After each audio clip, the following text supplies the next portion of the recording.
Have you ever felt like economic news is just a total jumble of competing factors? You've got inflation over here, unemployment over there, interest rates, global trade. It's a lot. But what if we could see it all at once in a single clear picture? Well, today we're exploring a pretty radical new way to visualize economics, moving way beyond the flat graphs we all know and, well, that we all know.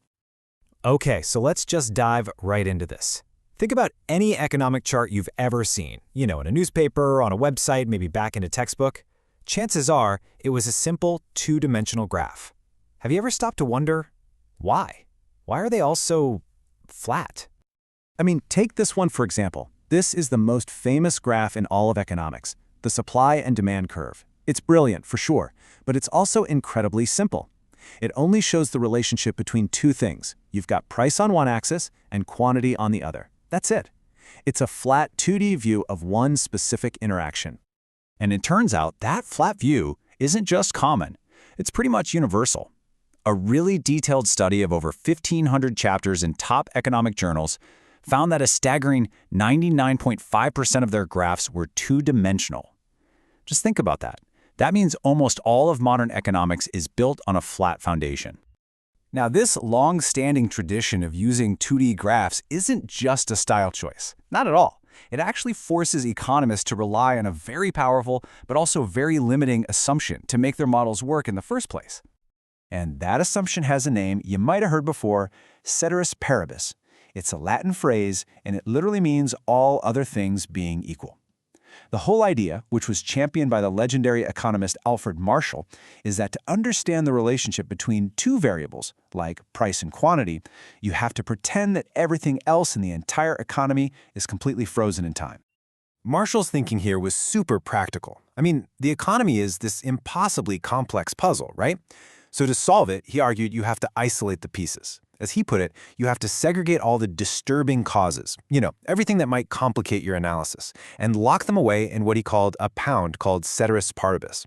You focus on one relationship, then the next, and you hope that eventually you can piece the whole picture back together. It's a really powerful method for simplifying complex questions. But it brings up a huge issue.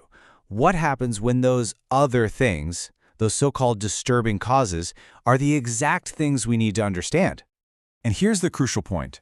The real world isn't flat, and the economy definitely isn't either. In our modern interconnected world, nothing is ever truly equal or held constant. Everything is in motion all the time. So this assumption, while it's useful for simple models, creates this fundamental disconnect from the messy, dynamic reality of our global economy. So, if the old rule has its limits, what's the alternative?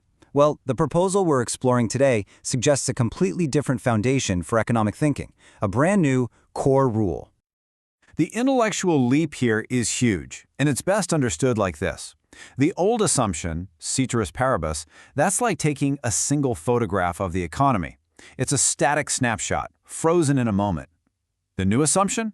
That's like watching a live video of the entire thing, with all its parts moving and interacting in real time. This new assumption is called omnia mobilis, which means, you guessed it, everything is moving.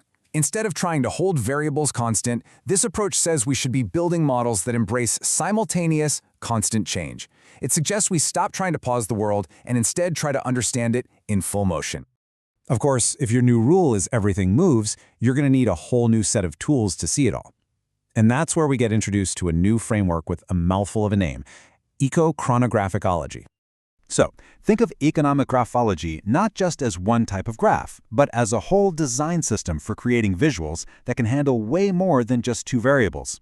It's a framework for building graphical models that are actually capable of showing the true multidimensional nature of an economic phenomenon. So what do these graphs actually look like? Well, here's a first example, the five-dimensional coordinate space. Forget a simple x and y axis, instead imagine a pyramid. The four corners of the base could represent four different forces, say inflation, unemployment, consumer confidence, and interest rates. The point at the very top of the pyramid represents the outcome, like GDP growth. This shape lets us see how all four of those forces moving at the same time combine to create a single economic result. Okay, the next model gets even more ambitious. It's called the mega dynamic disk. The best way to picture it is like a whirlpool or a funnel. The single stream coming out the bottom is your main outcome. Again, let's say it's GDP. But the wide, swirling circle at the top is where you can plot dozens or even hundreds of other factors. The closer a factor is to the center of that whirlpool, the stronger its influence. So this shape helps visualize a massive number of inputs all swirling together to affect one single outcome. And this final model, the mega disks network, it maps an entire system. Imagine it like a social network, but for the economy. Each circle, or disk, could be a different industry. Those are made up of smaller circles representing companies, which are made up of even tinier circles for individual departments. The lines connecting them show how they all influence each other. A structure like this allows you to see how a small change in one tiny corner, say a single department, can send ripples across the entire economic network. Now, this isn't just about drawing cool pictures. Econographicology is proposed as a formal methodology, and it's broken into 3 core research areas. First, the actual design of these new coordinate spaces. Second, their practical application to real-world data. And third, running simulations on them to model future scenarios. So after seeing all these complex shapes and hearing these new terms, you might be asking yourself, okay, but why does this actually matter? Why should anyone outside of an economics department care about upgrading our graphs? Well, it matters because seeing more helps us understand more. By visualizing dozens or even hundreds of variables at the same time, we could gain a much deeper, more realistic understanding of the forces shaping our world.